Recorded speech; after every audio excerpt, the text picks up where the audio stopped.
कोई भी सपना साकार करने के लिए सबसे जरूरी है सही कोच का होना। चुनिए NISM क्लासेस को और करें अपने NISM NCFM का सपना साकार। Download the app now. Hello friends, welcome back to our channel. As you all know that we have started a series of NISM 8 questions and answers. तो ये सीरीज़ बहुत इम्पॉर्टेंट है बिकॉज़ यहाँ पे हम अच्छे इम्पॉर्टेंट क्वेश्चंस डिस्कस कर रहे हैं और उसके आंसर्स डिस्कस कर रहे हैं जो कि आपको एग्ज़ाम्स में बहुत हेल्पफुल होने वाला है। ठीक है, तो चलिए देखते हैं आज का हमारा फर्स्ट क्वेश्चन क्या है।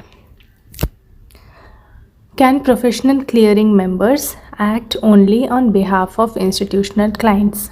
क्वेश्चन में क्या पूछ रहा है कि प्रोफेशनल क्लियरिंग मेंबर्स जो होते हैं वो सिर्फ इंस्टीट्यूशनल क्लाइंट्स के ही बिहाफ पर एक्ट करते हैं, मतलब उनके ही ट्रेड्स क्लियर करते हैं। इज़ इट ट्रू और फॉल्स? तो एज वी नो कि क्लियरिंग मेंबर जो होते हैं उनका जॉब, उनका काम ही यही होता है कि वो अपने institutional clients as well as जो ट्रेडिंग मेंबर्स हैं उनके भी बिहाफ पर काम करते हैं, राइट। उनके भी ट्रेड्स को क्लियर करना क्लियरिंग मेंबर का काम है। तो इसका आंसर हो जाएगा नो, बिकॉज वो institutional clients and trading members के भी बिहाफ पर काम करते हैं। ओके, आई होप ये क्लियर होगा।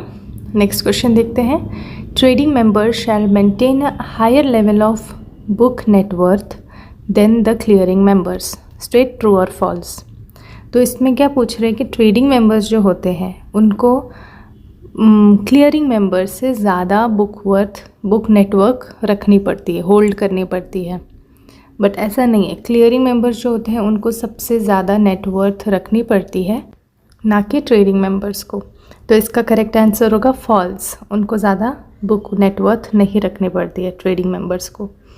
ठीक है, चलिए नेक्स्ट क्वेश्चन की तरफ बढ़ते हैं हम। Now our next question is higher the price volatility higher would be the initial margin requirement. True और फॉल्स? तो देखिए, आपको ट्रेडिंग करने के लिए मार्जिन रिक्वायरमेंट होता ही है, ठीक है, जो आप इनिशियली पे करते हो while taking the trade, right. तो ये क्या बोल रहा है कि प्राइस वॉलेटिलिटी जितनी हाई होती है उतना ही आपका इनिशियल मार्जिन रिक्वायरमेंट होता है। ये ट्रू है कि फॉल्स है? तो ये ट्रू है, बिकॉज जब भी प्राइस में वॉलेटिलिटी मार्केट में बहुत ज़्यादा होती है तब आपके जो इनिशियल मार्जिन लगते हैं वो बढ़ जाते हैं।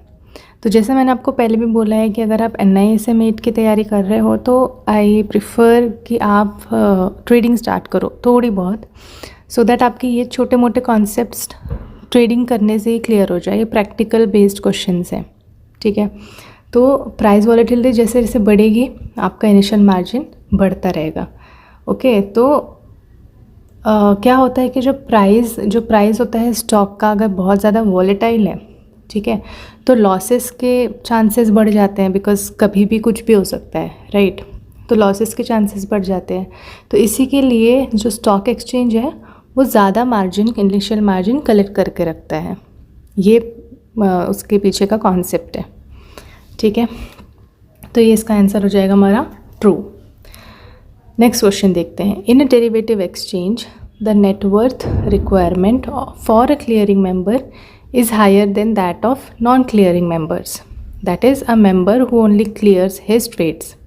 ठीक है, क्लियरिंग मेंबर कौन होता है? जो अपने ट्रेड्स के साथ साथ अपने क्लाइंट्स का भी ट्रेड क्लियर करे और उन पर सेटलमेंट करे। बट नॉन क्लियरिंग मेंबर्स कौन है? जो सिर्फ अपने ट्रेड क्लियर करता है, उसके पास कोई क्लाइंट नहीं है, उसको किसी और की ड्यूटी नहीं है, राइट। तो इसमें क्या पूछ रहा है कि डेरिवेटिव एक्सचेंज में जो नेटवर्थ चाहिए इनिशियली वो क्लियरिंग मेंबर की ज़्यादा होती है than of non clearing member. ठीक है, तो ये तो ट्रू है, बिकॉज क्लियरिंग मेंबर को सबसे ज़्यादा नेटवर्थ रिक्वायरमेंट होती है। तो ये हमारा करेक्ट आंसर है, ट्रू। अब देखिए, हम जैसे जैसे ये सीरीज़ आगे बढ़ाते जाएंगे ना, यू विल सी दैट आपके कॉन्सेप्ट्स भी क्लियर हो रहे हैं, ठीक है। ये हम सिर्फ क्वेश्चन आंसर डिस्कस नहीं कर रहे हैं, इसके पीछे का बैकग्राउंड समझ रहे हैं, उसके कॉन्सेप्ट को समझ रहे हैं, which is very very important. क्योंकि एग्ज़ाम में ऐसा नहीं कि कॉपी पेस्ट क्वेश्चन यही आ जाएगा, एग्ज़ाम में आपको घुमा फिरा के पूछ सकता है और उस टाइम आप कंफ्यूज हो जाओगे अगर आपके कॉन्सेप्ट नहीं क्लियर है। अगर कॉन्सेप्ट क्लियर है, लॉजिक क्लियर है, तो आप कोई भी क्वेश्चन कैसा भी घुमा फिरा के पूछ लें, आप उसको कर लोगे आराम से।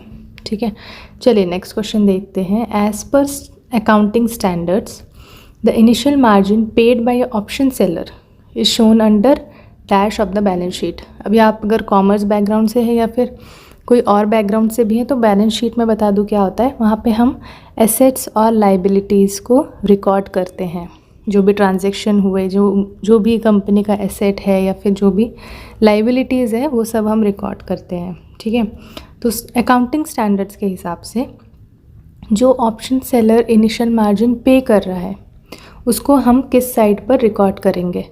एसेट्स लाइबिलिटीज़ होता है बैलेंस शीट में, और भी बहुत सारे ऐसे सेक्शंस हैं जैसे बैड डेट्स हो गया, फिक्स एसेट्स क्या होते हैं, करंट एसेट्स क्या होते हैं। आपको इतना डीप में जाने की ज़रूरत नहीं है, बट इसको आप याद रखिए कि वो करंट एसेट्स में रिकॉर्ड होता है।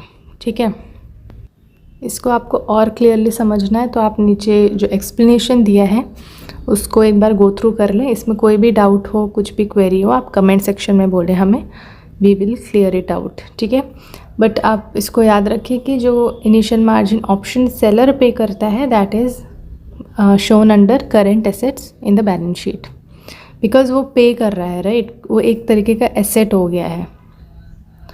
नेक्स्ट क्वेश्चन देखते हैं। अ person who is bullish and a pair of premium is अ, अभी ये ऑप्शंस की तरफ जाने की ज़रूरत नहीं, आप खुद ही सोच सकते हैं कि जो बुलिश है वो पहली बात तो क्या है, वो है एक बायर ऑफ कॉल ऑप्शन, दो ही चीज़ें हो सकती है, या फिर सेलर ऑफ पुट ऑप्शन। ये दो ही ऑप्शंस होते हैं कोई भी इंसान के पास जो बुलिश है। ठीक है, एंड पेज अ प्रीमियम। अब प्रीमियम कौन पे करता है, अगर आपको याद हो हमने पहले भी डिस्कस किया था कि प्रीमियम पे करता है जो बायर होता है, राइट। तो buyer, a person who is bullish and pays a premium is a buyer of call option.